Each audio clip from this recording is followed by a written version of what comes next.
nagsagawa ng malawakang evacuation at rescue operations sa buong puwersa ng Police Regional Office 5 sa mga lugar na matinding naapektuhan ng pagbaha at banta ng landslide dulot ng bagyong Opong. Sa direktiba ni Police Brigadier General Nestor C. Babagay Jr., Regional Director ng Pro 5, agad na kumilos ang mga kasapi ng kapulisan at nakipag-ugnayan sa Local Disaster Risk Reduction and Management Office at iba pang ahensya ng pamahalaan upang matiyak ang agarang pagtugon sa pangangailangan ng mga residente. Kasabay ng mga rescue mission, nagbigay rin ang Pro 5 ng relief assistance, kabilang ang pagkain, malinis na tubig at iba pang pangunahing pangangailangan sa mga apektadong pamilya.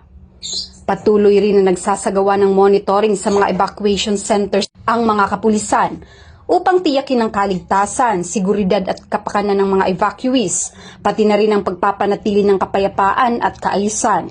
Bagamat humina na ang bagyong Ompong, nananatiling nakabantay ang PNP Bicol sa sitwasyon ngayong araw.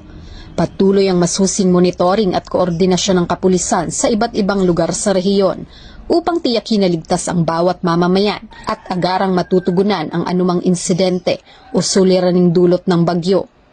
Bahagi rin ng pagtutok na ito ang pagbibigay ng impormasyon at babala upang mapanatili ang kamalayan ng publiko hinggil sa lagay ng panahon, kondisyon ng mga lansangan at kalagayan ng mga apektadong komunidad. Muling nanawagan ng Pro 5 sa publiko na iwasan ang mga mabababang lugar at maging mapagmatsyag sa mga landslide-prone areas. Patuloy ding nagbabantay ang mga pulis sa kalagayan ng panahon, mga kalsada at tulay upang matiyak ang kaligtasan at mabilis na pagtugon sakaling lumala ang sitwasyon. Sa kabila ng masamang panahon, hindi inalintanan ng mga kasapi ng Pro 5 ang panganib. Ipinamalas nila ang kanilang dedikasyon at malasakit sa paglilingkod sa publiko upang tiyaking ligtas ang mga kababayan sa gitna ng sakuna. Sa harap ng krisis na dulot ng bagyong Opong, muling umigting ang diwa ng bayanihan na nagpapakita ng matatag na ugnayan at pagkakaisa ng kapulisan, lokal na pamahalaan at mamamayan tungo sa kaligtasan at pagbangon ng komunidad. Mula dito sa Bicol Region, ako ang inyong PNN correspondent, Patrolwoman Carmela Panganiban, alagad na batas, tagataguyod ng Balitang Pulis.